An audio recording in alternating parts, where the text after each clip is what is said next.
আসসালামু আলাইকুম। আজকে আমি পেঁপে দিয়ে ডাল রান্না করব। প্রথমে বড় একটা পেঁপে নিয়ে কিউব কিউব করে কেটে নিচ্ছি। পেঁপেটা প্রায় অর্ধেকটা নেব। একটু ভালোভাবে এই চোকলাটা ডাবিয়ে ডাবিয়ে কেটে নেব। মসুরির ডাল নিয়েছি, চুলায় চলে গেছি রান্না করার জন্য। সিদ্ধ বসে দিয়ে ঢাকনাটা ঢেকে দিয়ে সিদ্ধ হয়ে গেছে। নামিয়ে এই পর্যায়ে পরিমাণ মতো তেল দিয়ে পেঁয়াজ দিয়ে ভেজে একটা গরম মশলা, একটা দারচিনি দিয়ে আদা রসুন বাটা, মরিচ বাটা, হলুদ গুঁড়া, লবণ দিয়ে ভালোভাবে মশলাটাকে কষিয়ে এই পর্যায়ে এসে ডাল দিয়ে দেব। দিয়ে ডাল দিয়ে ভালোভাবে কষাবো।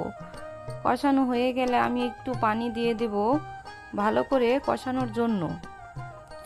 আবারও আমি ভালো করে কষাবো। এই পর্যায়ে এসে পেঁপে সিদ্ধ দিয়ে ভালো করে পেঁপেটা ডালটা কষাইয়া কাঁচামরিচ কাটা দিয়ে দিলাম। এই পর্যায়ে এসে এখন আমি পানি দিয়ে দিলাম, আর একটু পানি লাগবে দিয়ে দেব।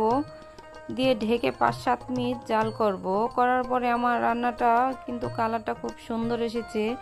বাড়িতে বোনা ধনিয়া পাতা দিয়ে দিলাম।